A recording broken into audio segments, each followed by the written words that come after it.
నమస్తే అండి. నేను వాణి. ఈరోజు మనం 'నువ్వే నా ప్రాణం' ముగింపు భాగాన్ని విందాం. దీని ముందు భాగాన్ని విని దీన్ని వినండి. అప్పుడే స్టోరీ బాగా అర్థమవుతుంది. జీవితానికి పిల్లలే పరమావధి అనుకున్నాను. వాళ్ళు ఉంటేనే ఆనందం అనుకున్నాను. కానీ నువ్వు నా జీవితం నుండి వెళ్ళిన మరుక్షణం నా మనశ్శాంతి, ఆనందం అన్నీ నీతోనే వెళ్ళిపోయాయి. విడాకులకు అప్లై చేసిన వెంటనే కాస్త టైం తీసుకుంటాను అన్నా కూడా నా మాట వినకుండా నాన్న తన స్నేహితుడి కూతురు లహరితో సంబంధం ఖాయం చేసేశాడు. మరో 10 రోజుల్లో నాకు రెండో పెళ్ళి. ఇప్పుడు నాకు కొత్త భార్య వస్తుంది. తర్వాత పిల్లలు కూడా పుడతారు. కానీ ఇదివరకటి ఆనందం నాకు కలగడం లేదు. ఇప్పుడు నా జీవితం నేను అనుకున్నట్లుగా మారడానికి సిద్ధంగా ఉన్నా నాకు సంతోషం కలగడం లేదు. బహుశా మనిషినే ఇక్కడ ఉన్నానేమో. నా మనసు నీతోనే వెళ్ళిపోయిందేమో అనిపిస్తుంది. నువ్వు ఉండేటప్పుడు ప్రతి చిన్న విషయం నాకు చాలా ఆనందాన్నిచ్చేది. నువ్వు ప్రేమగా చూసే చూపు, నీతో కలిసి బట్టలు ఆరేయడం, నీతో ఇంటి పనిని షేర్ చేసుకోవడం, నీ కాలు బెణికితే నేను మందు రాయడం, ఇలా ప్రతి చిన్న విషయం అప్పుడు నాకు ఆనందాన్నే ఇచ్చింది. నాకు గాయం అయిందని నువ్వు బాధపడుతుంటే నీ ప్రేమ చూసి నన్ను ఇంకా ఇంకా కేరింగ్గా చూస్తావని నాకు ఇంకా పెద్ద గాయం అయితే బాగుండు అనుకునేవాడిని. నీ మీద నాకున్న ఆ ప్రేమంతా ఏమైపోయింది? నువ్వే ప్రాణంలా బతికిన నేను పిల్లలు కలగరు అనగానే అలా రాక్షసంగా ఎలా ప్రవర్తించాను? నేను ప్రేమ నటించాను అని నువ్వు అన్నప్పుడే చాలా బాధపడ్డాను. ఇప్పుడు నువ్వెంత బాధపడ్డావో అర్థమవుతుంది. ఇదంతా వద్దు. నేను రెండో పెళ్లి చేసుకోను. నాకు నా ఆజ్యానే కావాలి అని చెప్పాలి అని అనిపిస్తుంది. కానీ ఇది కూడా నా చేయి దాటిపోయింది. నేను ఒప్పుకోవడం వల్లే రెండో పెళ్ళి రోజుల్లోకొచ్చింది. ఇంకా ఏదేదో అనుకుంటూ ఉన్నాడు. ఇంతలో అతని సెల్ మోగింది. తీసి చూస్తే లహరి కాలింగ్ అని వచ్చింది. గట్టిగా నిట్టూర్చి ఫోన్ ఆన్ చేశాడు. హలో అర్జున్, ఆఫీస్లో ఉన్నావా? సాయంత్రం ఆఫీస్ అయ్యాక రెస్టారెంట్లో మీట్ అవుదాం. నీతో మాట్లాడాలి అంది. సాయంత్రం వరకెందుకు? ఇప్పుడు నేను ఫ్రీగానే ఉన్నాను. ఇప్పుడే కలుద్దాం అన్నాడు. నో, నాకిప్పుడు బ్యూటీ పార్లర్ అపాయింట్మెంట్ ఉంది. సాయంత్రం నేను ఫ్రీగా ఉంటాను. ఓకే బాయ్ అనేసి ఫోన్ పెట్టేసింది. అర్జును ఆఫ్ అయిపోయిన ఫోను కాల్ తర్వాత డిస్ప్లేలో ఉన్న ఆద్య ఫోటో చూస్తూ, ఆద్య, నేను ఏం చెప్పినా నువ్వు వినేదానివి. నాకు ఎంతో విలువ, గౌరవం ఇచ్చేదానివి. ఇప్పుడు నేను ఎవరు ఏం చెప్పినా వినాల్సి వస్తుంది. బట్ నా మాట ఎవ్వరూ వినడం లేదు. అసలు నేను మనిషినే కాదు అన్నట్లుగా వాళ్ళ అభిప్రాయాల్ని నా మీద రుద్దుతున్నారు. నేను కూడా ఇలాగే నా అభిప్రాయాన్ని నీ మీద రుద్ది నా జీవితం నుండి నిన్ను దూరం చేసుకున్నాను కదా. అందుకు నేను ప్రతి క్షణం బాధపడేలాగే ఉంది ఇప్పుడు నా పరిస్థితి. పిల్లల కోసం ప్రేమించిన భార్యను వదులుకున్న భర్తను ప్రపంచంలో బహుశా నేనొక్కడినేనేమో అని అనుకున్నాడు. ఇప్పుడే ఇలా ఉంటే నిజంగా పెళ్ళయ్యాక నన్నుగా బ్రతకనిస్తారా అని అనిపిస్తుంది. నీ పట్ల నేను చేసిన తప్పు అని నేను గ్రహించే సమయం కూడా నాకు ఇవ్వకుండా నా జీవితాన్ని శాసిస్తున్నారు. అసలు రిపోర్ట్స్ చూడగానే నేను పిల్లల గురించి ఇప్పుడు రియలైజ్ అయినట్టుగా అప్పుడే రియలైజ్ అయి ఉంటే లోపం నాలోనే ఉంది అని నేను చెప్పుంటే ఈ పాటికి మన ఇద్దరం ఎంతో ఆనందంగా ఉండేవాళ్ళం. లోపం నాలో ఉందని నీకు చెప్పినప్పుడు నువ్వన్న ప్రతి మాట నా మనసుని తాకింది. నిజంగా లోపం నాలోనే ఉండి ఉంటే ఎంతో బాగుండును అని ఇప్పుడు అనిపిస్తుంది. అలా బాధపడుతూ అక్కడే తిండి తిప్పలు కూడా లేకుండా సాయంత్రం వరకు గడిపేశాడు అర్జున్. తర్వాత లహరి చెప్పిన రెస్టారెంట్కి వెళ్ళి ఆమె కోసం ఎదురు చూస్తూ ఉన్నాడు. అప్పుడు కూడా అర్జున్కి ఆద్యతో బయటికి షికారుకి వెళ్ళిన విషయాలు, చెప్పుకున్న కబుర్లు గుర్తొస్తుంటే ఆమె ఆలోచనల్లోనే మునిగిపోయాడు. Tight blue jeans, white T-shirt, loose హెయిర్తో లహరి ఆ రెస్టారెంట్ దగ్గర కారు దిగి తన లూజ్ హెయిర్ని ఊరికే మాటిమాటికి సరిచేసుకుంటూ రెస్టారెంట్లోకి వచ్చి అర్జున్ని వెతుకుతూ అతనున్న టేబుల్ దగ్గరకు వచ్చి నిలబడింది. ఆద్య ఆలోచనల్లో ఉన్న అర్జును ఆమె రాకని గమనించలేదు. దాంతో లహరి అతని ముఖం మీద చిటికెలు వేసింది. దాంతో ఆద్య ఆలోచనల నుండి బయటకు వచ్చినట్లుగా ఎదురుగా ఉన్న లహరిని చూశాడు అర్జున్. హాయ్ అర్జున్, ఏంటి అంత పరధ్యానంగా ఉన్నావు? ఏం ఆలోచిస్తున్నావు? నేను రావడం అంత లేట్ అయిందా అని అడిగింది లహరి. అదేం లేదు అన్నాడు. సార్ ఆర్డర్ అంటూ బేరర్ వచ్చాడు. ఏం తీసుకుంటావు ఆజ్జా అని అడిగాడు అర్జున్. ఆజ్జా, excuse me, I am Lahari, call me Lahari అంది చిరాకు పొగరు కలగలిపిన స్వరంతో. దాంతో బేరర్ ఉన్నాడని గుర్తుకొచ్చి అర్జున్ చిన్నగా తలను దించి ఎత్తి, ఏం తీసుకుంటావు లహరి అని అడిగాడు. నీ ఇష్టం అర్జున్ అంది హెయిర్ని సవరించుకుంటూ. ఆజ్జా కూడా ఎప్పుడు నా ఇష్ట ప్రకారమే ఆర్డర్ ఇవ్వమనేది అనుకుంటూ, ఓకే, 1 కాఫీ 1 ఐస్ క్రీమ్ అన్నాడు అర్జున్. నో, ఐస్ క్రీమ్ తింటే నా గొంతు పాడవుతుంది, నాకు కూడా కాఫీ చెప్పు అంది. దాంతో అర్జును బేరర్ వైపు చూడగానే సరే సార్ అంటూ అతను వెళ్ళిపోయాడు. అర్జున్ లహరి తిరిగి కాస్త నొచ్చుకొని, నీకేం కావాలి అని అడిగినప్పుడు ముందే నీకు ఏం కావాలో నువ్వు చెప్పాల్సింది కదా అన్నాడు నార్మల్గా. ఓ కమాన్, ఇప్పుడు ఏమైంది? మన పెళ్ళికి ఇంకా కొన్ని రోజుల టైం ఉంది, నీ షాపింగ్ అంతా అయిపోయిందా అని అడిగి, అవును, ఇందాకేంటి ఆజ్జా అని అంటున్నావు, ఇంకా నీ మొదటి పెళ్ళాన్ని మర్చిపోలేదా? ఇప్పుడు పిలిస్తే పర్వాలేదు కానీ వన్స్ నాతో పెళ్ళయ్యాక కలలో కూడా ఆ పేరు తలుచుకోకూడదు. ఈ విషయం నేను నీకు ముందే చెప్పాను కదా అంది కాస్త కఠినంగానే. సరే, ఏంటి సంగతులు, కలుద్దాం అన్నావు అని అడిగాడు అర్జున్. చాలా ముఖ్యమైన విషయం మాట్లాడాలి, అందుకే కలుద్దాం అన్నాను అంది. సరే, విషయం ఏంటో చెప్పు అన్నాడు. ఇంతలో బేరర్ వచ్చి కాఫీ ఇచ్చి వెళ్ళాడు. లహరి కాఫీ సిప్ చేస్తూ, పిల్లల మీద నీ అభిప్రాయం ఏంటి అని అడిగింది. ఆ పదం వినగానే పసిపాపలా అల్లరి చేసే ఆజ్జానే గుర్తుకు వచ్చింది అర్జున్కి. హలో అంటూ లహరి మళ్ళీ అతని ముఖం మీద చిటికి వేసి, ఏంటి మళ్ళీ డ్రీమ్స్లోకి వెళ్ళిపోయావా అని, నేను అడిగిన దానికి సమాధానం చెప్పు అంది. పిల్లలు అంటే ఇష్టపడిన వారు అంటూ ఎవరుంటారు, నాకు కూడా పిల్లలంటే చాలా ఇష్టం అని చెప్పుకుపోతూ ఉన్నాడు. వెయిట్, అడగగానే అలా తన్మయత్వంగా ఏదేదో చెప్పుకుపోతున్నావేంటి? ఐ డోంట్ లైక్ కిడ్స్ అంది యమ చిరాకుగా.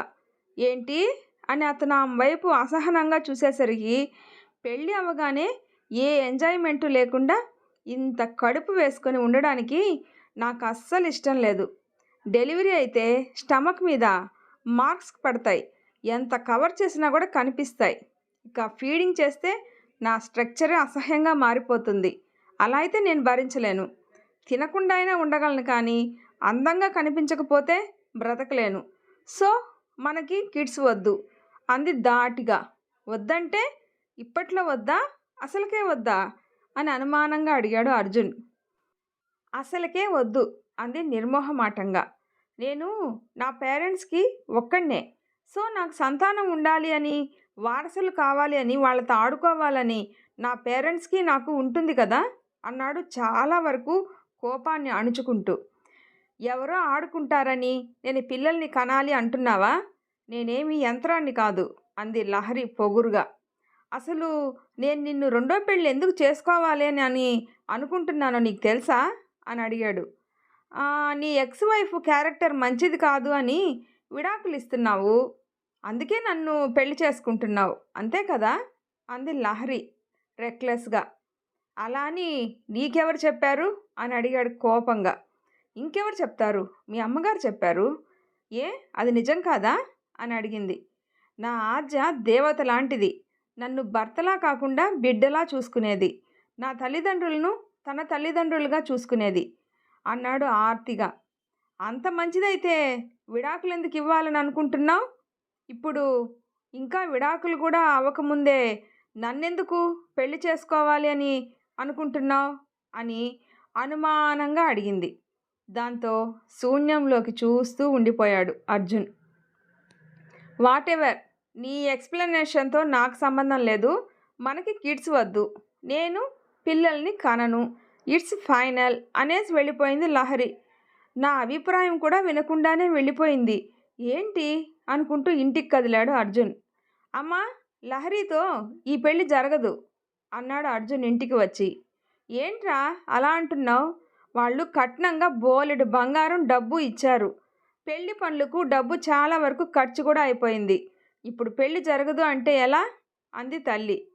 నువ్వు ఎందుకు ఈ పెళ్లి చేయాలని అనుకుంటున్నావో నేను ఏ విషయానికి నా ఆజ్యాన్ని వదులుకొని రెండో పెళ్ళికి సిద్ధపడ్డానో అది లహరిని పెళ్లాడడం వలన ఎప్పటికీ నెరవేరదు. ఆవిడ గారు పిల్లల్ని కనదంట. పిల్లల్ని కంటే వంపు సంపులు మారిపోతాయంట. అందుకే పెళ్ళయ్యాక అసలు పిల్లల్నే కనను అని నిక్కచ్చిగా చెప్పేసింది. అప్పుడు నేను ఆజ్యాన్ని వదిలేసి ఈ లహరిని చేసుకోవడం ఎందుకు అని అడిగాడు. వీళ్ళ వాదనంతా వింటున్న అర్జున్ తండ్రి రామారావు ఏదో ఆలోచన చేసి, అలా అంటావేంటి అర్జున్? కనను అని అన్నది అంటే నిజంగానే అలా ఉండిపోతుందా ఏంటి? ఇప్పుడు కాకపోతే మరొక 5 ఏళ్ల తర్వాతైనా కంటుంది. ఇప్పుడు పిల్లలకి అంత తొందర ఏముంది? నీ వయసు ఎంతని అని అన్నాడు. తండ్రి మాటలకి నిర్ఘాంతపోయాడు అర్జున్. ఇలా మాట్లాడుతుంది మీరేనా నాన్న? ఆద్య విషయంలో ఇలా అనలేదు ఎందుకని? పెళ్ళై 5 ఏళ్ళు అవుతున్నా ఇంకా పిల్లలు పుట్టలేదు అని ఆద్యాని కాల్చుకు తిన్నారు కదా మీరు ఇంకా అమ్మ. ఇప్పుడేంటి డబ్బున్న కోడలు వస్తుంది అనేసరికి పిల్లలకు మరో 5 ఏళ్ళు పట్టినా పర్వాలేదు అంటున్నారు. ఆద్య విషయంలో కూడా మరొక 5 ఏళ్ళు ఆగాల్సింది కదా అని నిలదీశాడు అర్జున్. ఆగేవాళ్ళమే, ఆవిడ గారిలో లోపం లేదు అని రిపోర్ట్స్లో ఉంటే నువ్వన్నట్లే ఆగేవాళ్ళమే. అది గొడ్రాలు, ఇంకా ఆ గొడ్రాలు మనకెందుకు చెప్పు అన్నాడు తండ్రి. మరి లహరి పెళ్ళికి ముందు చెప్పిన మాటకే కట్టుబడి ఉండి పెళ్ళైన తర్వాత నిజంగానే పిల్లల్ని కనకపోతే అప్పుడేం చేస్తారు అని ఎదురు ప్రశ్నించాడు అర్జున్. అదంతా నాకు తెలీదు. నువ్వు లహరిని పెళ్లి చేసుకునే తీరాలి, లేదంటే ఊర్లో నా పరువు పోతుంది అన్నాడు తండ్రి. పరువా? ఇక్కడ మీ కొడుకు జీవితమే నాశనం అయిపోతుంది, మీరింకా పరువు గురించి ఆలోచిస్తున్నారా? లహరికి అందం ఉంది కానీ అణుకోలేదు, ఆస్తి ఉంది కానీ ఆదరణ లేదు. ఆ అమ్మాయి మన ఇంటి కోడలుగా కరెక్ట్ కాదని చెప్తే మీరు ఒప్పుకోలేదు సరికదా? ఎంగేజ్మెంట్ కూడా ఆ రోజే చేయించేశారు. రెండో పెళ్లి చేసుకోవాలని అనుకుంటున్నదే పిల్లల కోసం. ఆ పిల్లల్నే కనను అని అంత నిక్కచ్చిగా చెప్పాక ఇక నేను లహరిని పెళ్లి చేసుకోను. అసలు నేను రెండో పెళ్ళే చేసుకోను. ఇప్పుడే వెళ్ళి నా ఆజ్యాన్ని తెచ్చుకుంటాను అని కదలబోయాడు అర్జున్. ఆగు అర్జున్, నువ్వు అలా చేస్తే నేను ప్రాణాలతో ఉండను. నీకు నీ భార్య కావాలో కన్న తండ్రి కావాలో తేల్చుకో అనేసి తన గదిలోకి వెళ్ళిపోయాడు రామారావు. ఏంటమ్మా ఇది? ఆజ్య విషయంలో నేనే మూర్ఖంగా ప్రవర్తించాను అంటే నాన్న అంతకన్నా మూర్ఖంగా చేస్తున్నారు. మనసు లేని మనువు చేసుకొని ఎవరిని ఉద్ధరించాలి? నాకు ఈ పెళ్ళి ఇష్టం లేదు. నువ్వైనా నాన్నతో మాట్లాడు అన్నాడు తల్లితో. ఏం మాట్లాడాలిరా? ఆయన ఒక్కసారిగా నన్నారంటే అలాగే జరిగి తీరాలి, లేదంటే నాకు నా మాంగళ్యం దూరం అవుతుంది. నీ చేతులతో నీ తల్లి పసుపు కుంకాలు నువ్వే చెరిపేస్తావా అని నిలదీసింది సునంద. ప్రేమను పంచే భార్యకు దూరమైన నా బాధ తల్లిగా నీకు ఎందుకు అర్థం కావడం లేదు అన్నాడు. అక్కడ పీటల వరకు వచ్చిన పెళ్ళి ఆగిపోతే ఆ ఆడపిల్ల పరిస్థితి ఏంటని ఆలోచించవా? అది నీకు అర్థం కావడం లేదా అని అడిగింది తల్లి. ఆజ్య కూడా ఒక ఆడపిల్లే కదమ్మా, మరి తన బాధను ఎందుకు అర్థం చేసుకోలేకపోయావు? కొడుకుగా నేను తప్పు చేస్తే తల్లిగా నువ్వు నాకు నచ్చ చెప్పాల్సింది పోయి నాకు ఆలోచించుకునే సమయం కూడా ఇవ్వకుండానే వెంటనే మరో అమ్మాయితో సంబంధం ఖాయం చేసేశారు. ఆజ్య వెళ్ళిపోయిన క్షణం నుండి నేనులా లేను. నాకు నా పాత జీవితం కావాలి. నా ఆజ్య నాకు కావాలి. ఎవరు ఎన్ని చెప్పినా నేను లహరిని పెళ్లి చేసుకోను అన్నాడు ఖరాఖండిగా. అయితే ఈ ఇంట్లో 2 శవాలను ఒకేసారి శ్మశానానికి పంపడానికి సిద్ధంగా ఉండు. పరువు పోయిందని నా భర్త కానీ చనిపోతే నేను కూడా ప్రాణాలతో ఉండను అనేసి ఏడుస్తూ తన గదిలోకి వెళ్ళిపోయింది సునంద. నీ బాధ నాకు అర్థమయ్యే నాటికి నాకు జీవితమే లేకుండా పోయింది ఆజ్య. నువ్వు లేకుండా నేను బ్రతకలేను. ఆ విషయం వీళ్ళకి అర్థం కావడం లేదు. నిన్ను తిరిగి నా జీవితంలోకి తెచ్చుకోలేక, రెండో పెళ్లి చేసుకోలేక నేనే ప్రాణత్యాగం చేస్తే అది సమస్యకు పరిష్కారం కాదు. మరి ఇప్పుడు నేనేం చేయాలి? తల్లిదండ్రులను చంపుకొని నిన్ను నా దగ్గరకు తెచ్చుకోవాలా?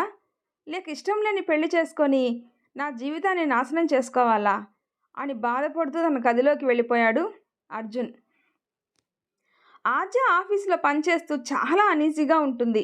ఆమెకు తమ విడాకుల ఫైనల్ డేటు, అలాగే అర్జున్ పెళ్లి డేటు దగ్గర పడుతున్న కొద్దీ ఆమెలో ఏదో తెలియని అసహనం, బాధ, కోపం ఆమెను అసలు ప్రశాంతంగానే ఉండనివ్వడం లేదు. లంచ్ టైంలో బాక్స్ తెరిచింది. కానీ పాపం తినాలనే అనిపించక అర్జున్ గురించే ఆలోచిస్తూ ఉండిపోయింది. ఇప్పటికీ 2 సార్లు కోర్టుకు వచ్చినప్పుడు మిమ్మల్ని చూడకుండా ఉండడానికి నేను ఎంతగా నా మనసుని కట్టడి చేసుకున్నానో మీకు తెలియదు. మిమ్మల్ని చూస్తే ఎక్కడ మీరు నాకే కావాలి, మనం కలిసి ఉందాం అని అడిగేస్తానేమో అని అతి కష్టంగా నా మనసును చంపుకొని ఆగిపోయాను. పెళ్ళైన క్షణం నుండి మీరే లోకంగా బ్రతికిన నేను మీ నుండి దూరంగా ఉండలేకపోతున్నాను. మీ ప్రేమ నాటకం అని నేను అన్నప్పుడు, లేదు ఆజ్జా, నా ప్రేమ నిజం. పిల్లలు లేకపోయినా మనిద్దరం కలిసే ఉందాం అని అంటారేమో అని ఆశపడ్డాను. పిల్లలు పుట్టే భాగ్యం లేకపోవడం నా తప్ప? అందుకని నన్ను దూరంగా విసిరేస్తారా? ఇంట్లో నా తల్లి ముందు బాధను బయట పెట్టలేక నాలో నేనే కృంగిపోతున్నాను. చదువుకున్నాను, ఉద్యోగం ఉంది, నా కాళ్ళ మీద నేను నిలబడగలను. అయితే అదే జీవితం కాదు కదా. తల్లిదండ్రులు, అన్నదమ్ములు, అక్క చెల్లెళ్ళు ఒక ఆడపిల్లకు జీవితాంతం తోడుగా ఉండలేరు. ఎవరి జీవితం వాళ్ళది, ఎవరి సమస్యలు వాళ్ళవి. నా కన్నతల్లి వయసు రీత్యా నాకు దూరం అయితే నా పరిస్థితి ఏంటి? ఆడదానికి తోడు కావాలి, నీడ కావాలి, భర్త ప్రేమ కావాలి, కుటుంబం కావాలి, ఆసరా కావాలి. ఆ ఆసరా అవసరం తీర్చుకునేదిగా కాకుండా ప్రేమతో నిండి ఉండాలి. మీకు నేను వద్దు అనుకుంటే నాకు కూడా మీరు వద్దు అని నేను అనుకోలేకపోతున్నాను. అంతలా నా మనసంతా నిండిపోయారు మీరు. పెళ్ళైన క్షణం నుండి మీరు నన్ను ప్రేమగా చూసి ఉండకపోతే ఇప్పుడు నేను ఇంత బాధపడేదాన్నే కాదేమో. అప్పుడంతా అంతులేని ప్రేమను అందించి అవసరమైనప్పుడు అందకుండా పోయారు. 4 రోజుల్లో మనకు విడాకులు వచ్చేస్తాయి. ఆ తర్వాత మీరు శాశ్వతంగా వేరొకరికి సొంతం అయిపోతారు. ఇక ఎప్పటికీ నాకు సొంతం కారు, నా కోసం రారు. నా పిచ్చి కానీ వచ్చేవారే అయితే నన్ను దూరం చేసుకునేవారే కాదు కదా. నేను అమ్మ దగ్గరకు వచ్చాక ఒక్కసారైనా నన్ను చూడ్డానికి వచ్చేవారు, కానీ రాలేదు.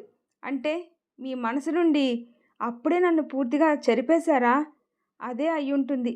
లేదంటే రాలేకపోయినా కనీసం ఒక్కసారైనా ఫోన్ చేసేవారు. నేనే పిచ్చిదానిలా మీరు నా కోసం వస్తారు అని ఆశపడుతున్నాను అని బాధపడుతూ ఉంది. ఎన్నిసార్లు మీకు ఫోన్ చేయాలని డయల్ చేయబోయి ఆగిపోయానో మీకు తెలీదు. పిల్లల విషయంలోనే కాదు, నా ప్రేమలో కూడా లోపం ఉన్నట్లుంది. అందుకే భర్త ప్రేమకు దూరం అయ్యాను అనుకొని ఇలా ఎంతసేపు బాధపడినా గడిచిపోయిన కాలం తిరిగి రాదు. నా భవిష్యత్తు కూడా అందంగా మారదు.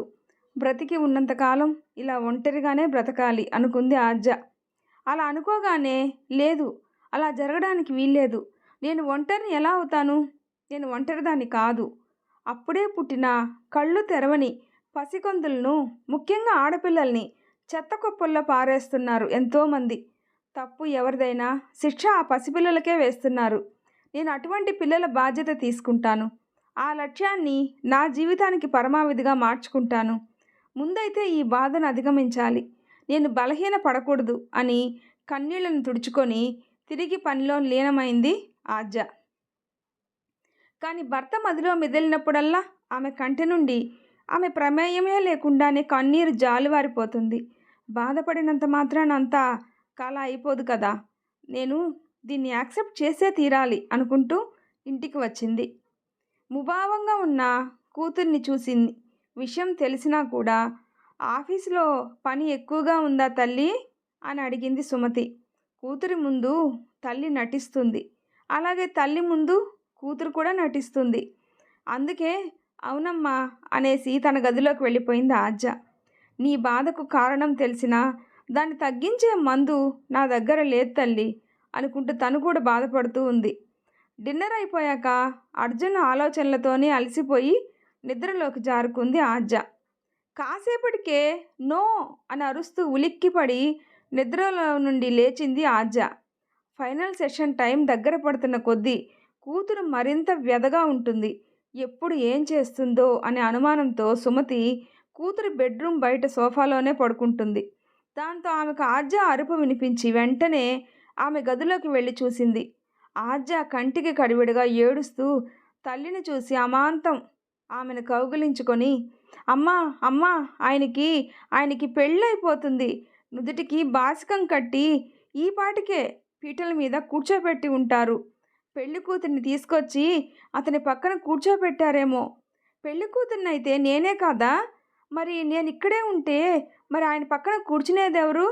అదిగో పంతులు గారు మంత్రాలు చదువుతున్నారు, అదిగో అతను తాళి చేతుల్లోకి తీసుకున్నారు, నా భర్త నాకు కాకుండా పోతున్నాడు అంటూ చెప్తూ వెక్కి వెక్కి ఏడుస్తూ, అమ్మా రేపు కోర్టు విడాకులు ఇచ్చేస్తే నేను ఈ తాళిని తీసేయాలా అని బేలగా అడిగింది. అన్ని విషయాల్లో ధైర్యంగా చలాకీగా ఎంతో తెలివిగా వ్యవహరించే కూతురు ఇప్పుడు ఇలా పసిపాపలా వెక్కి వెక్కి ఏడుస్తుంటే ఆ తల్లి హృదయం భరించలేకపోతుంది. ఇన్ని నాళ్ళు నేను బాధపడతానని నా ముందు బయటపడని నువ్వు ఇప్పుడు ఆ బాధను భరించలేక నా ముందే కుదేలైపోతుంటే నేను ఏమని ఊరడించను తల్లి. ఈ కోర్టులు విడాకులు అని ఇప్పుడు వచ్చాయి, కానీ ఇది వరకు మా కాలంలో ఇలా విడిపోవడాలు లేవు తల్లి. ఒకసారి ఆడదాని మెడలో మంగళసూత్రం పడ్డాక భర్త మరణం మాత్రమే భార్య నుండి తాళిని దూరం చేసేది. ఇప్పుడు అయినదానికి కానిదానికి విడాకుల వరకు వెళ్ళిపోయి బంగారు భవిష్యత్తుని చేతులారా నాశనం చేసుకుంటున్నారు. నీ భర్త మీద నీకు అమితమైన ప్రేమ ఉంది, కాలం కలిసి రాక మీరు విడిపోతున్నారు. అతను నీ భర్త, జీవితాంతం కలిసి ఉన్నా లేకపోయినా ఇక ఈ జన్మకు అతనే నీ భర్త అని నువ్వు కానీ నమ్మితే నీ మెడలో నుండి తాళి తీయాల్సిన అవసరం లేదు తల్లి. నా బంగారు తల్లివి కదూ, ఊరుకోమ్మా, నీకు కూడా మంచి రోజులు వస్తాయి తల్లి అని ఊరడిస్తూ ఉంది సుమతి. కానీ ఆ మంచి రోజులు అల్లుడు తిరిగి కూతురు జీవితంలోకి వస్తేనే వస్తాయని తెలిసినా ఏమీ చేయలేని పరిస్థితి ఆమెది కూడా. అలా ఏడ్చి ఏడ్చి తల్లి ఒడిలోనే నిద్రపోయింది ఆజ్య. భగవంతుడా, నా బిడ్డకు మనశ్శాంతిని ప్రసాదించు స్వామి అని కన్నీళ్లతోనే వేడుకుంది. కిటికీలో నుండి సూర్యకిరణాలు ఆజ్యాన్ని తాకుతూ ఉంటే చిన్నగా తెలివి తెచ్చి తను ఎక్కడ ఉందో చూసుకుంది. ఆమె తన బెడ్రూమ్లో నేల మీద ఉంది. దాంతో గడియారం వంక చూసింది. అది 11:30 చూపిస్తుంది. వెంటనే గబాలున నేల మీద నుండి లేచి, అమ్మా నేను ఇంత సమయం వరకు నిద్రపోతే ఎందుకు లేపలేదు? ఆఫీస్కి వెళ్ళను అనుకున్నావా? ఈరోజు సండే కాదు కదా అంది నిల్చుకునే ఓపిక లేక నీరసంతో. తల్లి కిచెన్లో పని చేసుకుంటూ, నీకు నలతగా ఉంది ఆఫీస్కి రావు అని చెప్పి ఆల్రెడీ ఫోన్ చేసి చెప్పాను. నువ్వు ఫ్రెష్ అయి వస్తే కాఫీ ఇస్తాను, తాగేసి రెస్ట్ తీసుకో తల్లి అనింది. రెస్టా అని మూలిగి, ఇక జీవితం అంతా రెస్టే కదమ్మా అంది వైరాగ్యంగా. దాంతో కూతురు తల నిమురుతూ, అంత నిస్తేజంగా మాట్లాడకు తల్లి, భగవంతుడు ఏదో ఒక మంచిని నీకోసం దాచే ఉంటారు, అధైర్యపడకు అంది లాలనగా. అమ్మా నేను ఎలిమెంటరీ స్కూల్ పాపాయిని కాదమ్మా, కార్పొరేట్ ఆఫీసులో పనిచేస్తున్న పెద్దదాన్ని. చిన్నపిల్లల మనసు మార్చడానికి నీ మాటలు ఉపయోగపడతాయేమో కానీ నా మీద ప్రభావం చూపవు. నా జీవితంలో అన్నీ అయిపోయాయి, ఇక ప్రాణం పోయే వరకు ఈ బాధను అనుభవిస్తూ బ్రతకవలసిందే అంది విరక్తిగా. అలా అనకు తల్లి, నేను మీ నాన్న స్కూటర్ మీద వెళ్తుంటే ప్రమాదం జరిగి మీ నాన్న అందని లోకాలకు వెళ్ళిపోయాడు. పెళ్ళైన 2 ఏళ్లకే భర్తను పోగొట్టుకున్న నా జీవితం ఎటు వెళ్తుందో నాకు అర్థం కాలేదు. నేను కూడా నీలానే నా జీవితం సమాప్తం అయిపోయింది అనే అనుకున్నాను. అప్పుడే నువ్వు నా కడుపులో ఊపిరి పోసుకున్నావని తెలిసింది. ఇక బాధపడటం కన్నా నిన్ను అపురూపంగా చూసుకోవడమే నా ముందు ఉన్న కర్తవ్యం అనుకున్నాను. భగవంతుడు నాకు మీ నాన్నను దూరం చేసినా నిన్నిచ్చి నా జీవితంలో వెలుగు నింపారు. అలాగే నువ్వు కూడా అని తల్లి ఇంకా ఏదో చెప్తూ ఉంది. నీ జీవితాన్ని సవ్యంగా సాగించడానికి నీకు సంతానమైన నేను తోడున్నానన్నావు. నాకు ఆ భాగ్యం లేదనే కదమ్మా నీ అల్లుడు విడాకులు ఇస్తున్నాడు. ఇక నేను నా జీవితంలోకి ఏ వెలుగు వస్తుంది అని ఆశగా ఎదురు చూడమంటావు అని అడిగి ఏడుస్తూ తన గదిలోకి వెళ్ళిపోయింది ఆజ్య. అయ్యో, ఏ రకంగా సముదాయిద్దాం అనుకున్నా కూడా ఆ మాటల చివరి పదం తన సమస్య దగ్గరికే వస్తుంది అని బాధపడింది సుమతి కూడా. ఆజ్య ఫ్రెష్ అయింది. డ్యూటీకి వెళ్ళే పరిస్థితిలో లేదు కాబట్టి ఇంటిలోనే ఉన్నా కూడా జీవితం కోల్పోయిన దానిలా మోడులా ప్రాణం ఉన్న బొమ్మలా తన గదిలో కూర్చోనుంది. ఏంటమ్మా అలా బాధపడుతూ ఉన్నావు, ఇలా రా అని తల్లి డైనింగ్ టేబుల్ దగ్గరకు తీసుకొని వచ్చి కూర్చోబెట్టి వేడివేడిగా కాఫీ ఇచ్చింది.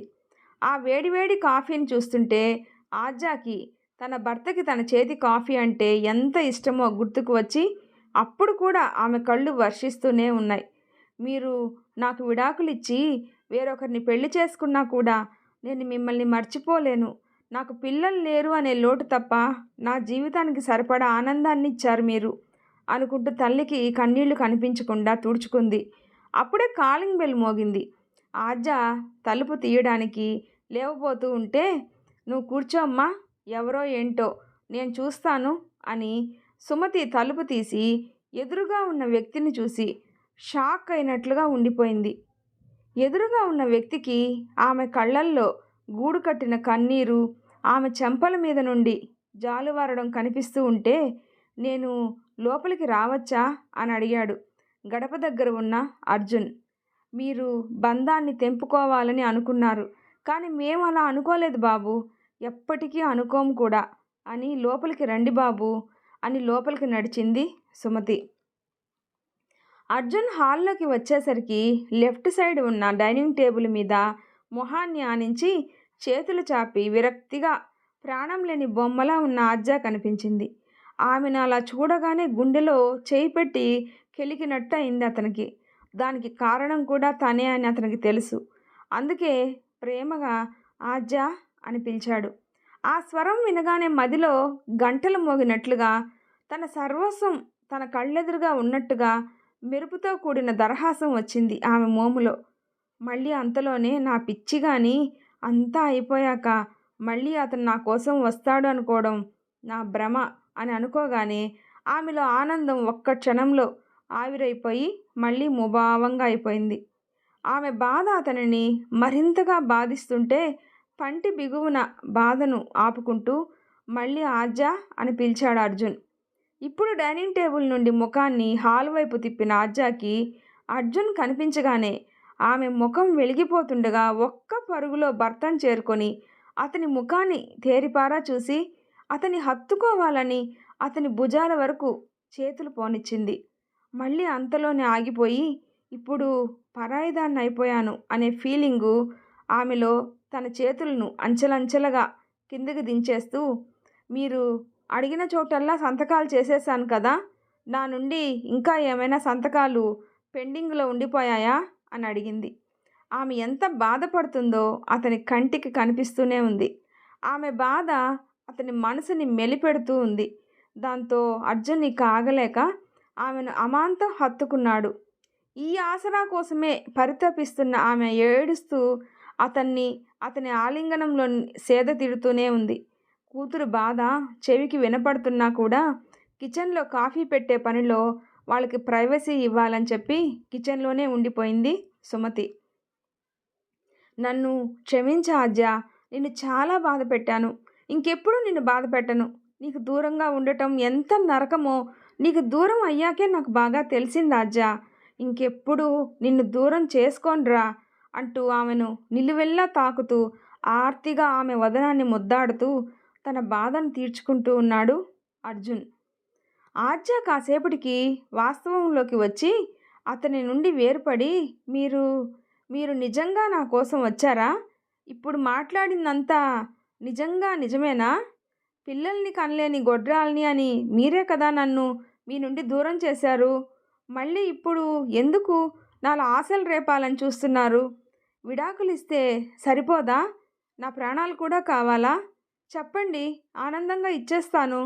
మీరు లేని జీవితాన్ని ఒంటరిగా జీవించే శక్తి నాకు లేదు. నీకు నేను వద్దు, నాకు నువ్వు వద్దు అని ధైర్యంగా బ్రతికే ఆడవాళ్ళు చాలామందే ఉన్నారు, ఉంటారు కూడా. బట్ నాకు ఆ శక్తి లేదు. నేను కూడా సగటు ఆడపిల్లనే. సమస్య వస్తే భయపడకుండా ముందుకు సాగడం తెలుసు. కానీ మనసు ఒకచోట, మనిషి ఒకచోట ఉంటే ఎలా ముందుకు వెళ్ళాలో తెలియలేదు. నిలువెల్లా మీ ప్రేమ నిండిన ఈ జీవితాన్ని మీరు లేకపోతే సాగించలేను అని మాత్రం బాగా అర్థమైంది అంది. అర్జున్ ఆమె కన్నీటిని తుడుస్తూ, నేను తప్పు చేశానా ఆజ్జా? పిల్లల మీద వ్యామోహంతో ఆణిముత్యం లాంటి నిన్ను దూరం చేసుకొని చాలా పెద్ద తప్పు చేశాను. ఇప్పుడు నా తప్పు తెలుసుకొని సరిదిద్దుకోవాలనే ఆశగా ఎదురు చూస్తున్నాను. అందుకే నాకు ఒక్క ఛాన్స్ ఇవ్వు. నేను నిన్ను మళ్ళీ బాధ పెట్టకుండా చూసుకుంటాను అన్నాడు. మరి నాకు పిల్లలు అని ఇంకా ఏదో అంటూ ఉంది. కడుపున పుడితేనే మన పిల్లలా అని నువ్వు ఇదివరకు అన్నావుగా. అందుకే ఎవరైనా అనాథను దత్తత చేసుకుందాం. లేదా నువ్వు ఎలా చెప్తే అలా చేద్దాం. నీ ప్రతి కన్నీటి చుక్కకు నేనే బాధ్యుడినయ్యాను. అందుకు నువ్వు ఏ శిక్ష వేసినా భరిస్తాను. కానీ నన్ను మాత్రం నీ ప్రేమకు దూరం చేయకు అన్నాడు ఆర్తిగా. దాంతో అతన్ని గట్టిగా హత్తుకొని తనివి తీరా ఏడుస్తూ, ఈ మాట కోసమే ఎదురు చూస్తున్నాను నేను కూడా. మీరు లేకుండా ఉండలేను అంది. మరైతే నన్ను క్షమిస్తావా అని అడిగాడు. మీరు తప్పు చేశారు. అలాగే అది తప్పు అని తెలుసుకున్నారు. నాకంతే చాలు. ఇది మన ప్రేమకు ఒక పరీక్ష అనుకుంటాను. ఈ ఎడబాటు వల్లే మీకు నేనేంటో నాకు మీరేంటో బాగా అర్థమైంది. ఈ పరీక్షలో ఇద్దరం గెలిచామంది. మరైతే నాతో మన ఇంటికి వస్తావా? ఇప్పుడే, ఈ క్షణమే అని అడిగాడు. మరి అత్తయ్య మామయ్య అని అనుమానంగా అడిగింది. అదంతా నేను చూసుకుంటాను అని అత్తయ్య అని కిచెన్లో ఉన్న సుమతిని పిలిచాడు. ఆమె హాల్లోకి రాగానే మీ అమ్మాయిని నాతో పంపించడం మీకు ఇష్టమేనా అని అడిగాడు. మీరు ఇదివరకు నా కూతురి విషయంలో చేసింది తప్పు అని మిమ్మల్ని నిలదీయాలి అని ఉన్నా నా కూతురిలాగానే మీరు కూడా బాధతో చిక్కి శల్యమైన తీరు చూశాక ఇక మిమ్మల్ని నిలదీయాల్సిన అవసరం లేదు అని అర్థమైంది. క్షణం క్రితం మీరు నా ఇంటి గడప దగ్గర ఉన్నప్పుడే మీ మనసు నాకు అర్థమైంది. అది మీ భార్య. మీరే వద్దనుకున్నారు. ఇప్పుడు మీరే కావాలి అంటున్నారు. నా బిడ్డను మీరు వద్దు అనుకున్నా అది మిమ్మల్ని మనసులో నుండి తీయలేకపోయింది. తల్లిగా నేను బాధపడతానని మొండిగా నా ముందు తిరిగిన ప్రతి రాత్రి దాని గదిలో నుండి వినిపించే హృదయ వేదన నాకు తెలియదు అనుకొని ఎంతగానో ఏడ్చేది. దానికి మీరు కావాలి. మీ ప్రేమ కావాలి. ఇప్పుడు మీరే వచ్చాక ఇక నేనెవరిని మిమ్మల్ని ఆపడానికి? అయితే మరోసారి నా బిడ్డను ఒంటరిని చేయొద్దు అని మాత్రం మిమ్మల్ని వేడుకుంటున్నాను అనింది సుమతి. నా తప్పు తెలుసుకున్నాను అత్తయ్య. మరొకసారి ఆజ్య బాధపడే పరిస్థితిని తీసుకురాను. నన్ను నమ్మండి అన్నాడు నిజాయితీగా. నమ్ముతాను బాబు. మీరిద్దరూ సంతోషంగా ఉండడమే కన్నా నాకు మించింది ఇంకేదీ లేదు అనింది. దాంతో ఆ ఇద్దరు ఆమె కాళ్లకు నమస్కరించి ఆ ఇంటి గడప దాటారు. అత్తయ్య మావయ్య ఏం గొడవ చేస్తారో అని చాలా భయంగా ఉందండి అంది ఆజ్య. అదంతా నేను చూసుకుంటాను.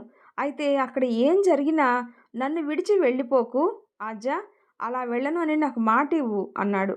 వెళ్ళనండి అంది అతని చేతిలో చేయి వేసి. కాలింగ్ బెల్ మోగిన శబ్దం విని సునంద తలుపు తెరిచి ఎదురుగా ఉన్న కొడుకుని ఆజ్యాని చూసి షాక్ అయింది. కొడుకుని చూస్తూ, అంటే మేం చచ్చినా పర్వాలేదు అని నీకు నచ్చినట్లే చేసావన్నమాట అనింది సునంద గడప దగ్గర నుండి అడ్డు లేవకుండా. దాంతో ఆ ఆజ్య తలదించుకొని మౌనంగా వెనుతిరగబోయింది. అర్జున్ ఆమె చేయి పట్టుకొని ఆపి, నువ్వు వెళ్లాల్సింది బయటికి కాదు లోపలికి అని తల్లిని అడ్డులేవమని చెప్పి భార్యతో లోపలికి వచ్చాడు. హాల్లోనే తీరుబాటుగా పేపర్ చదువుతున్న రామారావు కొడుకును ఆజ్యాని చూసి కోపంగా లేచి నిల్చున్నాడు. నా మాట అంటే లెక్కే లేదా? 4 రోజుల్లో పెళ్లి పెట్టుకొని మళ్ళీ దీన్ని ఇక్కడికి ఎందుకు తీసుకొచ్చావు? దీని మీద ఇంకా మోజు తీరలేదా అని అడిగాడు తండ్రి. మామగారి మాటలకు ఆజ్య బాధ మరింతగా పెరిగిపోయింది. నిన్న మొన్నటి వరకు నీ కూతురులా చూసుకున్న ఆజ్య గురించి ఏం మాట్లాడుతున్నావు నాన్న? మేమిద్దరం భార్యాభర్తలం. నా భార్యను నాతో తెచ్చుకుంటే తప్పేంటి అని అడిగాడు అర్జున్. విడాకుల కాగితాల మీద మీరిద్దరూ సంతకాలు చేశారు. ఆ విషయం మర్చిపోతే ఎలా అని అడిగాడు తండ్రి. సంతకాలు చేశాం. అయితే కోర్టు ఇంకా తీర్పు ఇవ్వలేదు. మాకు కోర్టు తీర్పుతో సంబంధం లేదు. ఒకవేళ కోర్టు మాకు విడాకులు మంజూరు చేసినా మేమిద్దరం మళ్ళీ పెళ్లి చేసుకొని మా జీవితాన్ని కొత్తగా ప్రారంభిస్తాం అన్నాడు అర్జున్. పిల్లల్ని కనలేని గొడ్రాలిని అని తండ్రి ఏదో అంటున్నాడు. ఒక్క నిమిషం ఆగు నాన్న అని మెడికల్ ఫైల్ని అతనికి అందించాడు అర్జున్. ఈ మెడికల్ ఫైల్ నాకు చూపించి ఏం చెప్పాలని అనుకుంటున్నావు అని నిలదీశాడు తండ్రి. ఒక్కసారి దాన్ని తెరిచి చూడు నాన్న. నేను ఏం చెప్పాలి అని అనుకుంటున్నానో నీకే అర్థమవుతుంది అని అన్నాడు అర్జున్. ముఖంలో అనుమానం తొంగి చూస్తుండగానే ఫైల్ని తెరిచి చూసి షాక్ అయినట్లుగా కొయ్యలా అలా ఉండిపోయాడు రామారావు. అతని ముఖంలో రక్తం చుక్కలేదు. భర్త ముఖం చూసి సునంద కంగారుగా ఏడుస్తూ, ఏంటండి అలా ఉండిపోయారు, మాట్లాడరేంటండి అని కుదుపుతూ ఉంది. అయినా అతనిలో కదలికే లేదు. దాంతో సునంద కొడుకు వైపు కోపంగా చూస్తూ, ఒరేయ్, ఎందుకురా మమ్మల్ని ఇలా కాల్చుకు తింటున్నావు? దీన్ని తీసుకొస్తే మేము చస్తామని అన్నా కూడా నువ్వు దీన్ని ఇక్కడికి తీసుకొచ్చిందే కాకుండా ఇంకా నా భర్త ప్రాణాలను కూడా తీయాలి అని అనుకుంటున్నావా? ఏం ఫైలు అది? అందులో ఏముంది? ఎందుకు ఆయన అలా ఉండిపోయారు అని కొడుకుని తిట్టి, ఏం మహాతల్లి, నా కొడుక్కి ఏం మందు పెట్టావు? ఇలా నీ కొంగు పట్టుకొని తిరుగుతూ ఉన్నాడు. మేం వద్దన్నా కూడా నిన్ను ఇక్కడికి తీసుకొని వచ్చాడు. ఏం చేశావే నువ్వు? నా కొడుక్కి మా మీద ఏం చెప్పావే అని ఏడుస్తూ ఆజ్యాన్ని తిడుతూ ఉంది సునంద. నా ఆజ్య ఏం చేయలేదమ్మా, అంతా ఇదిగో ఈ పెద్ద మనిషే చేశాడు అన్నాడు అర్జున్ తండ్రిని చేత్తో చూపిస్తూ చాలా కోపంగా. ఏంటండి మామగారితో అలా మాట్లాడుతున్నారు? ఆయన పెద్దవారు, గౌరవం ఇచ్చి మాట్లాడండి అంది ఆజ్య. చూడు నాన్న, తనకు అన్యాయం జరిగినా నిన్ను ఒక్క మాట కూడా అన్నివ్వడం లేదు. ఇలాంటి దానికి అన్యాయం చేయాలి అని ఎలా అనిపించింది నాన్న నీకు అని అన్నాడు. ఏంట్రా మీ నాన్నతో అలా మాట్లాడుతున్నావు? ఈ పెళ్ళి అనుకున్నప్పటి నుంచి నీ ప్రవర్తనలో చాలా మార్పు వచ్చింది. అసలు ఇప్పుడు ఏం జరిగింది అని అడిగింది తల్లి. చెప్తానమ్మా, అంతా చెప్తాను. అదంతా విన్నాక నా ఆజ్య నన్ను వద్దు అనుకున్నా సరే నిజం నేను చెప్పే తీరాలి అని చెప్పడం మొదలుపెట్టాడు అర్జున్. ఈరోజు ఉదయం అర్జున్ కంపెనీ పని మీద స్పందన హాస్పిటల్కి వచ్చాడు. కలవాల్సిన డాక్టర్ బిజీగా ఉండడం వల్ల వెయిటింగ్ హాల్లో కూర్చొని ఆజ్య గురించే ఆలోచిస్తూ ఉన్నాడు.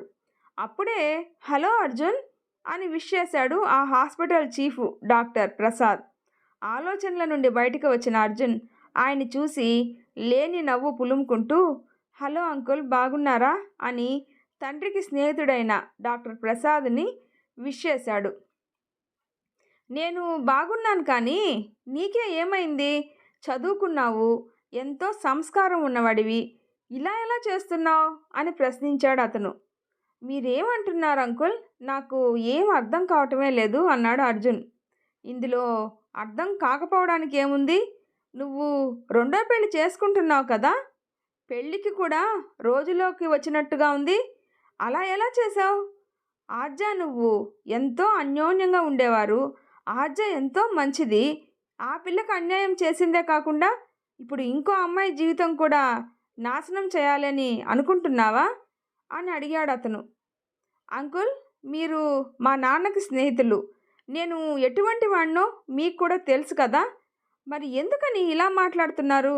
నేను ఈ కాలం అబ్బాయినే, కానీ నాకు నా రక్తం పంచుకు పుట్టిన పిల్లలు కావాలి అని అనుకోవడం తప్పు కాదు కదా. అందుకే ఆజ్యాకి పిల్లలు పుట్టరు అని తెలిసాకే ఈ నిర్ణయాన్ని తీసుకున్నాను అన్నాడు. వాట్? ఆజ్యాకి పిల్లలు పుట్టరా? ఈ విషయం నీకెవరు చెప్పారు అని అడిగాడు అతను. ఎవరో ఎందుకు చెప్తారు? మాకు పెళ్ళై 5 ఏళ్ళు అవుతున్నా ఇంకా పిల్లలు పుట్టలేదని మేమిద్దరం మీ హాస్పిటల్లోనే టెస్టులు చేయించుకున్నాం. ఆ రిపోర్ట్స్లోనే ఆజ్యాకి పిల్లలు పుట్టరు అని తెలిసింది. అందుకే ఆమె అంగీకారంతోనే విడాకులకు అప్లై చేశాం. శాంక్షన్ కూడా అయిపోతాయి. అందుకే పిల్లల కోసమే ఇంకో పెళ్లి చేసుకోవాలి అని అనుకున్నాను. ఇందులో నేను చేసిన తప్పేంటి అని ఎదురు ప్రశ్నించాడు Arjun. What nonsense are you talking? లోపం ఆజ్యాలో ఉంది అని రిపోర్ట్స్లో వచ్చిందా? ఛాన్సే లేదు. లోపం ఆజ్యాలో లేదు, నీలో ఉంది అని చెప్పాడు డాక్టర్. ఆ మాట వింటూనే నిర్ఘాంతపోయి, ఏంటంకుల్ మీరు అంటుంది అన్నాడు అర్జున్. అవును, మీ టెస్ట్ రిపోర్ట్స్ వెరిఫై చేసింది నేనే. నీకు పిల్లలు పుట్టే అవకాశం లేదు. ట్రీట్మెంట్ తీసుకున్నా కూడా లాభం ఉండదు అని అన్నాడు అతను. లోపం నాలో ఉందా అంటూ షాక్ కొట్టినట్టుగా ఉండిపోయాడు అర్జున్. అంతలోనే తేరుకుంటూ విచారవదనంతో, మరి రిపోర్ట్స్లో ఆజ్యాలో లోపం ఉంది అని ఎలా వచ్చింది అని అనుమానంగా అడిగాడు అర్జున్. అదే నాకు కూడా అర్థం కావటం లేదు అని.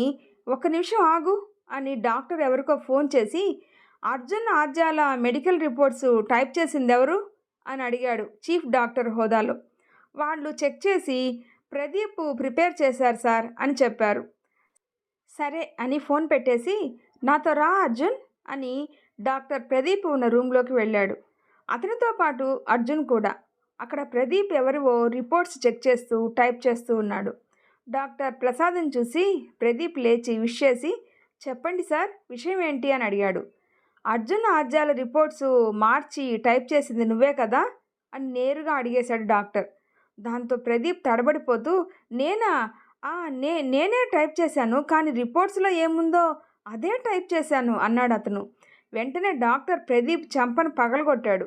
దాంతో అతను చేతిని చెంప కానించుకొని క్షమించండి సార్, డబ్బుకి ఆశపడి నేను రిపోర్ట్స్ మార్చి టైప్ చేసి ఇచ్చాను అన్నాడు. ఆ మాట వినగానే అర్జున్ ఆశ్చర్యపోతూ డబ్బుకి ఆశపడా? ఎవరిస్తానన్నారు? అంత అవసరం ఎవరికుంది అని అడిగాడు. అది అది అని ప్రదీప్ నీడు నములుతుంటే ప్రసాద్ మళ్ళీ చెయ్యెత్తేసరికి వద్దు సార్ చెప్తాను అని రామారావు గారు రిపోర్ట్స్ మార్చి రాసివ్వమన్నారు. రూల్స్ ఒప్పుకోవు, మా సార్కి తెలిస్తే ఒప్పుకోరు, కోప్పడతారు అని నేను చెయ్యను అన్నాను. దాంతో రామారావు గారు ఎవరికీ తెలీదు, నీకు కావాల్సినంత డబ్బు ఇస్తాను అని ఆశ చూపడంతో రిపోర్ట్స్ మార్చి రాసిచ్చాను అన్నాడు ప్రదీప్. రామారావు అనే పేరు వినగానే షాక్ అయిపోయాడు అర్జున్. నాన్న నాన్న ఎందుకు అలా చేస్తారు? అసలు ఈ రిపోర్ట్స్ గురించి నాన్నకెలా తెలుసు అని అయోమయంగా అడిగాడు. నీ రిపోర్ట్స్ వెరిఫై చేసి నా ఫ్రెండ్ కాబట్టి నీ విషయం మీ నాన్నకు నేనే ఫోన్ చేసి చెప్పాను. అయితే వాడు నా హాస్పిటల్లోనే ఇలాంటి పని చేయిస్తాడని నేను అనుకోలేదు. ఒక అమ్మాయి మీద గొడ్రాలు అని నింద వేయడమే కాకుండా భర్త నుండి దూరం చేస్తాడు అని అనుకోలేదు అన్నాడు ప్రసాద్ బాధగా. అర్జున్ అతను బాధపడడం చూసి ఊరుకోండి అంకుల్, రిపోర్ట్స్ మార్చినందుకే మీరు ఇంతలా బాధపడితే అదే నిజం అని నమ్మి లోపం నాలో ఉంది అన్న విషయాన్ని తెలుసుకోకుండా అనవసరంగా నా ఆజ్యాన్ని ఎంతగానో బాధ పెట్టాను. క్షమించరాని తప్పు చేశాను, నాకు ప్రాయశ్చిత్తమే లేదు అని చెప్తూ కళ్ళనీళ్ళు పెట్టుకున్నాడు అర్జున్. బాధపడకు అర్జున్, ఇప్పటికైనా నిజం తెలిసింది కదా, ఇక మీదటైనా రెండో పెళ్లి చేసుకోవాలి అనే అభిప్రాయాన్ని మార్చుకో అన్నాడు ప్రసాద్. మీకు పెళ్లి విషయం తెలిసి నేను కనబడగానే నాన్ స్టాప్గా తిట్టేశారు, కానీ నా అభిప్రాయాన్ని చెప్పనివ్వలేదు మీరు. నేను రెండో పెళ్ళి క్యాన్సిల్ చేసేయాలని అనుకుంటున్నాను. పిల్లల విషయంగా ఆజ్యాకి విడాకులు ఇవ్వాలి అని అనుకున్నాను, కానీ ఆమెను విడిచి బ్రతకలేను అని తెలిసాక ఇంకొక అమ్మాయిని పెళ్లి చేసుకోలేను అని అర్థమైంది. ఈ పెళ్లి జరగకపోతే మా నాన్న చస్తాను అని బెదిరించాడు. అయినా కూడా నాకు నా ఆజ్జా కావాలి అని నేను నిర్ణయించుకున్నాను. విడాకులు వస్తేనే కదా నేను రెండో పెళ్లి చేసుకోగలను. అందుకే రేపు కోర్టులో నాకు విడాకులు వద్దు, నాకు నా భార్య కావాలి అని చెప్పి ఆమె కాళ్ళ మీద పడి క్షమాపణ అడిగి ఆమె ఒప్పుకుంటే ఆమెను ఇంటికి తీసుకొని వెళ్ళిపోవాలి అని అనుకుంటున్నాను. ఇప్పుడు తప్పు నాలో ఉంచుకొని ఆజ్యాన్ని దోషించేశాను అని తెలిసాక నన్ను నేను క్షమించుకోలేకపోతున్నాను. ఇప్పుడే వెళ్ళి నా ఆజ్యాన్ని తెచ్చుకుంటాను. ఆమె నన్ను నిరాకరిస్తే ఆమె క్షమించే వరకు ఎదురు చూస్తాను, కానీ మా నాన్నను మాత్రం ఎప్పటికీ క్షమించలేను.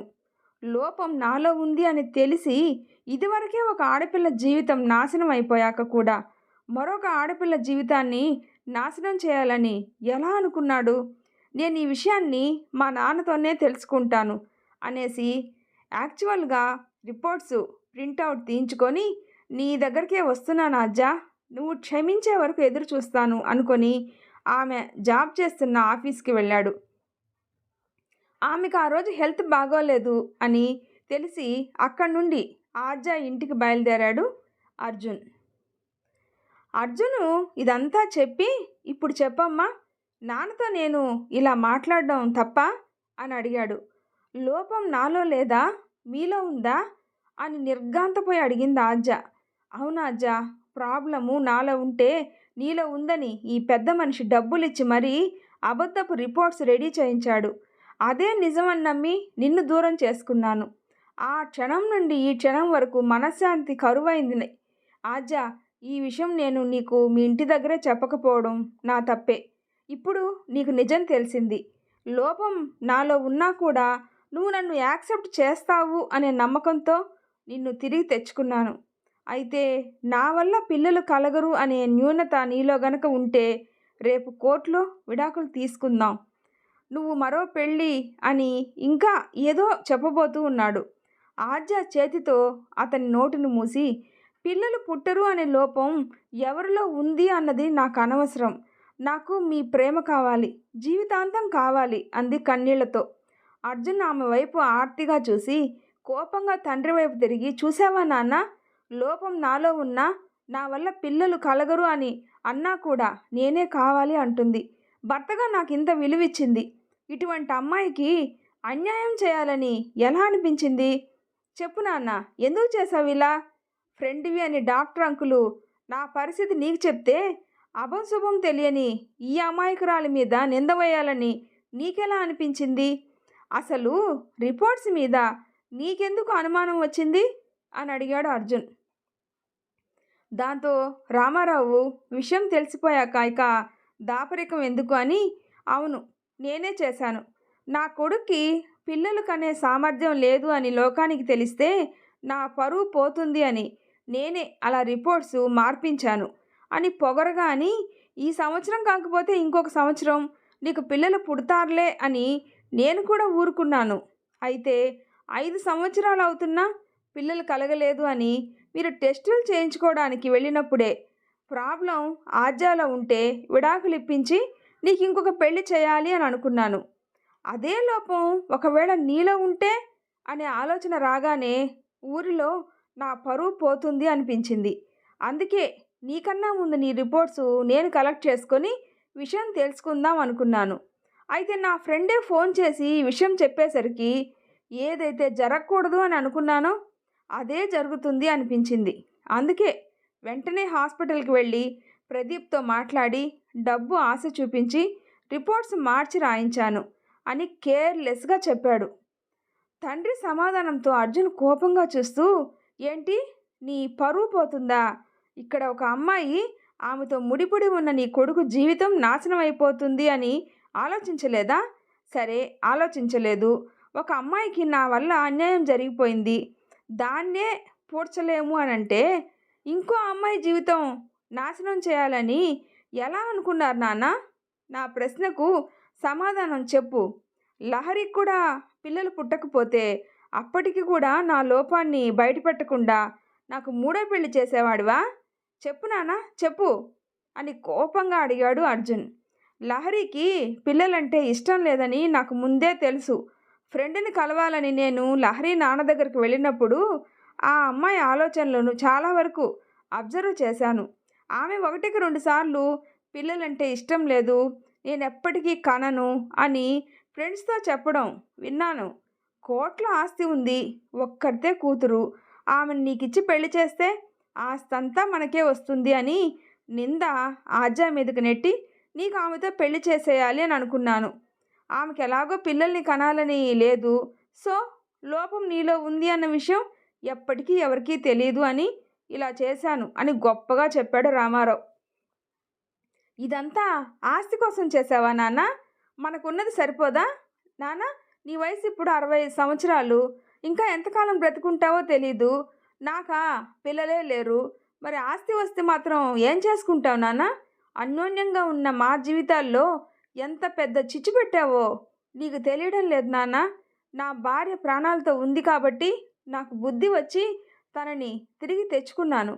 అదే ఆమె నాకు విడాకులు ఇచ్చేసి ఎవరికి చెప్పకుండా ఎక్కడికో వెళ్ళిపోయినా చనిపోయినా ఆ పాపం ఎవరిది నాన్న?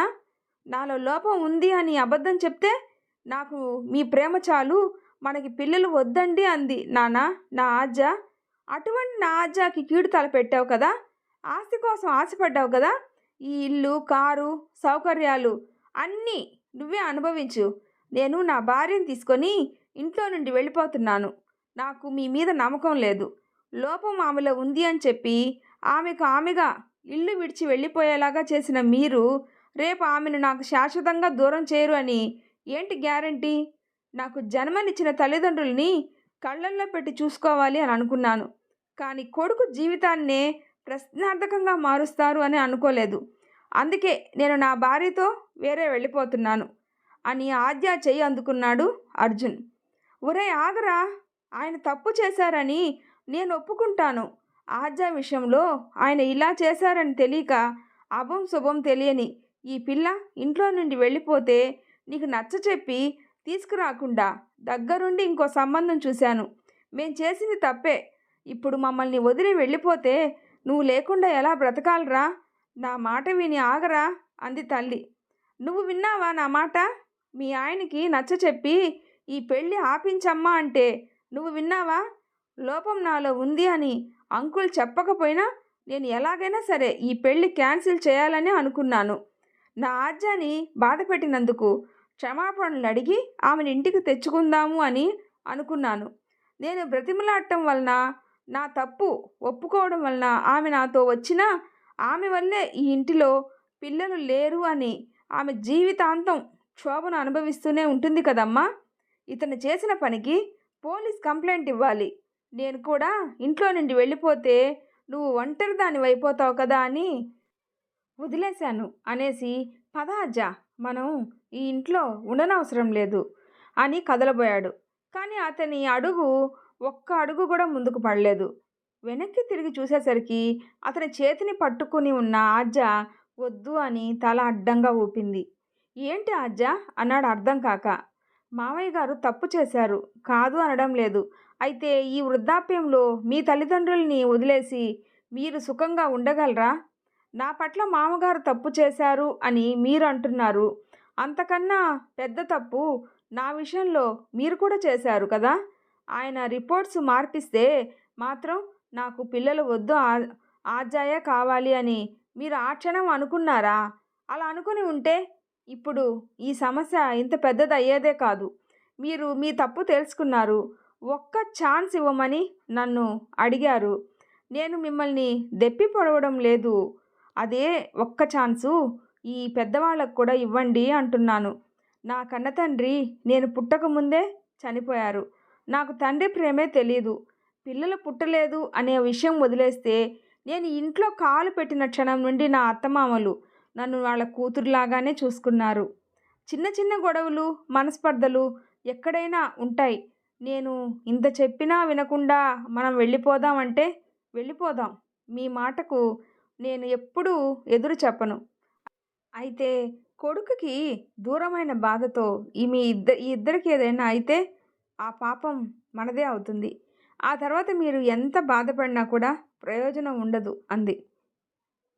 అప్పుడు రామారావు వాళ్ళిద్దరు ఎదురుగా వచ్చి చేతులు జోడిస్తూ, నీ పట్ల నేను చేసిన తప్పుకి నన్ను క్షమించి తల్లి. నేనేం చేసినా నా కొడుకు సంతోషం కోసమే చేశాను. వాడి సంతోషం నీలో ఉంది అని తెలిసినా ఆస్తి కోసం ఆశపడ్డాను. నా ఆస్తి అయితే వీడే మమ్మల్ని వదిలి వెళ్ళిపోతే మేం బ్రతకలేము. వీడు ఇల్లు వదిలి వెళ్ళిపోతాను అనగానే గుండె ఆగినట్లుగా అనిపించింది. మా బాధను నీ బాధగా ఫీల్ అయ్యి నువ్వు వీడికి నచ్చ చెప్తున్నప్పుడే నేను నీ పట్ల ఎంత తప్పు చేశానో బాగా అర్థమైంది. ఒరే నాన్న, మమ్మల్ని వదిలి వెళ్ళకురా, నీకు దూరంగా ఉండలేము. నువ్వు కూడా నన్ను క్షమించి తల్లి అన్నాడు అతను. ఆద్య జోడించి ఉన్న మామగారి చేతుల్ని విడదీసి, బాధపడకండి మావయ్య, మేమెక్కడికి వెళ్ళాం. మనమంతా ఒకే కుటుంబం. నిజం చెప్పాలంటే మీ వల్లే మా ఇద్దరికి ఒకరిపై ఒకరికి ఉన్న ప్రేమ రెట్టింపైంది. క్షమాపణలు అవసరం లేదు. మీరు ఇదివరకు నా మీద చూపించిన ప్రేమ ఇకపై కూడా చూపిస్తే నాకు అంతే చాలు అంది. రామారావు చెమర్చిన కళ్ళతో, తప్పకుండా తల్లి అని నేనిప్పుడే లహరి ఇంటికి వెళ్ళి వాళ్ళ నాన్నతో ఈ విషయం చెప్తాను అన్నాడు. ఆ అవసరం లేదు నాన్న, నేను హాస్పిటల్ నుండి నేరుగా లహరి వాళ్ళ నాన్న దగ్గరికి వెళ్ళి అతన్ని కలిసి పిల్లల విషయంగా లహరి నిర్ణయాన్ని చెప్పి ఈ పెళ్ళి జరగదు అని చెప్పేశాను.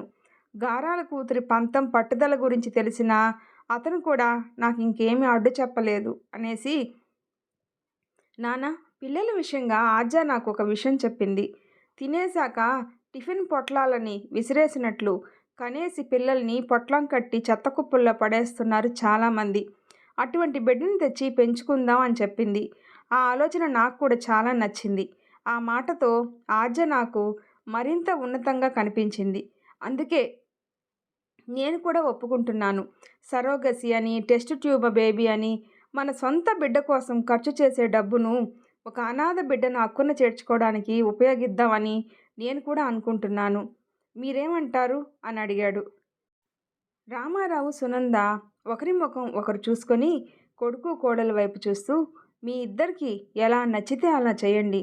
మీరు ఏ నిర్ణయాన్ని తీసుకున్నా మేము సమ్మతిస్తాం అన్నాడు రామారావు. థ్యాంక్ యూ నాన్న అంటూ తండ్రిని హత్తుకున్నాడు అర్జున్. ఇక సునంద కోడల్ని దగ్గరకు తీసుకొని, నన్ను కూడా క్షమించి తల్లి అంది చెమ్మగిల్లిన కళ్ళతో. అయిపోయిన దాని గురించి ఇంక మర్చిపోండి అత్తయ్య అంది ఆద్య. కొన్ని నెలల తర్వాత మార్నింగ్ వాక్కి వెళ్ళిన రామారావు ఇంకా ఇంటికి రాలేదు అని ఒక పక్క ఇంటి పనులు చేసుకుంటూనే మాటిమాటికి ఇంటి గుమ్మం వైపు చూస్తూ ఉంది ఆద్య. 6 గంటలకు వెళ్ళి 8 అయ్యేసరికల్లా వచ్చే మామగారు 10 అయినా కూడా ఇంకా రాలేదు. ఏమండి, మావయ్య వాకింగ్ నుండి ఇంకా రాలేదు, ఒకసారి ఫోన్ చేయండి అంది. రామారావు ఫోన్ ఇంట్లోనే రింగ్ అవుతుంటే కంగారు పడుతూ బయటికి కదలబోయాడు అర్జున్. అప్పుడే అమ్మా ఆజా అని అరుస్తూ ఇంట్లోకి వచ్చాడు రామారావు, చేతిలో ఏదో గుడ్డతో చుట్టిన వస్తువుతో. ఏంటండి, ఏమైంది, ఎందుకు అలా అరుస్తున్నారు అని అడిగింది అప్పటి వరకు కంగారు పడిన సునంద. నేను ఏం తీసుకొచ్చానో చూడండి అంటూ చేతిలో వస్తువును గుడ్డతో సహా ఆజ్యా చేతుల్లో పెట్టాడు రామారావు. ఏంటి మావయ్య అంటూనే తన చేతుల్లో ఉన్న పసికందును చూసి ఆజ్యా కళ్ళు నీటి వలయాలే అయ్యాయి. దాంతో భర్త వైపు, మామగారి వైపు, అత్తగారి వైపు మార్చి మార్చి చూస్తూ పాపాయ్ పాపాయ్ అని చెప్పిందే చెప్తూ ఉంది. అవునమ్మా, పాపాయే. నేను వాకింగ్కి వెళ్తూ ఉంటే పసిబిడ్డ ఏడుపు వినిపించి అటుగా చూశాను. ఒక చెత్త కుప్పలో కళ్ళు తెరవని ఈ ఆడబిడ్డ గుడ్డలో చుట్టి ఉంది. గుక్క పెట్టి ఏడుస్తూ ఉంది. చుట్టూ చూసినా నాకెవరూ కనిపించలేదు. నాలాగా వాకింగ్కి వచ్చిన వాళ్ళు అక్కడొకరు ఇక్కడొకరు ఉన్నారు. దాంతో ఈ బిడ్డను తీసుకొని మొదట హాస్పిటల్కి వెళ్ళాను. పరీక్షలన్నీ చేయించి ఆరోగ్యంగా ఉంది అని డాక్టర్లు చెప్పారు. అక్కడి నుండి పోలీస్ స్టేషన్కి వెళ్ళి పాప విషయాన్ని చెప్పి మన అడ్రస్ కూడా ఇచ్చి నీకోసం మన కోసం ఈ పాపాయిని తీసుకువచ్చేశాను అన్నాడు అతను ఆనందంగా. ఇప్పుడు మాత్రం అర్జున్ కన్నీళ్లతో తండ్రిని హత్తుకొని, నేను మా ఆలోచన చెప్పాను అంతే, కానీ మీరు ఆచరించి చూపించారు నాన్న అన్నాడు. ఎవరు చేస్తే ఏంటి, ఆలోచన మీది, ఆచరణ మనందరిది. ఈ రోజు నుండి ఈ బిడ్డ మీ బిడ్డ, మా మనవరాలు అన్నాడు రామారావు. అప్పుడే అలా అనేయకండి నాన్న, కంప్లైంట్ కూడా ఇచ్చి వచ్చారు కదా. పాప తాలూకు వాళ్ళు ఎవరైనా రాకపోతేనే ఈ పాప మన పాప అవుతుంది అన్నాడు అర్జున్. అలా వచ్చేవాళ్లే అయితే ఇలా పడేర్రా అని కొడుకుని సుతారంగా తిట్టి, నువ్వేమంటావమ్మా అని కోడల్ని అడిగాడు రామారావు. మీరు అన్నదే నిజం అంటాను మావయ్య. ఈ క్షణం నుండి పాపాయ్ మన పాపాయ్ అని మొట్టమొదటిసారి పాపాయి నుదుటిన ముద్దాడింది. వెంటనే పాపాయి కళ్ళు తెరిచి ఆజ్యాని చూసి తన లేలేత బుగ్గ మరింత ఎర్రబడేలా చిన్నగా నవ్వింది. ఆ క్షణం ఆజ్య అనుభవించిన ఆనందం మాటల్లో చెప్పలేనట్లుగా సంబరపడిపోతూ, పాప నన్ను చూసింది, నన్ను చూసి నవ్వింది, చిట్టి మోము, బుజ్జి బుజ్జి వేళ్ళు, ఎంత ముద్దుగా ఉందో అంటూ అక్కున చేర్చుకుంది. పాపాయి కోసం ఆమె పడిన తపన ఇప్పుడు అదే పాపాయి తన చేతుల్లో ఉండేసరికి ఆమె అనుభవిస్తున్న ఆనందం చూసి మిగిలిన ముగ్గురు కూడా సంతోషించారు. పాపాయిని అలా తీసుకురావడమే కాదు, ఒక మంచి రోజు చూసి నామకరణం చేసి వీళ్ళ ఇంటి పేరుతో సహా బియ్యంలో పాపాయి పేరు వెన్నెల అని రాశారు. ఆ పసిదాని బోసినవ్వు చూసి మురిసిపోయారు. పాపాయి కన్నవాళ్లకు దూరమైన అంతకన్నా గొప్ప తల్లిదండ్రులకి చేరువైంది. ఈ స్టోరీ మీకు కానీ నచ్చినట్లయితే ప్లీజ్ లైక్ చేసి షేర్ చేయండి, సబ్స్క్రైబ్ చేసుకోండి. స్టోరీ ఎలా ఉందో తప్పకుండా కామెంట్ చేయండి. ప్లీజ్ సపోర్ట్ చేయండి. Thanks for listening.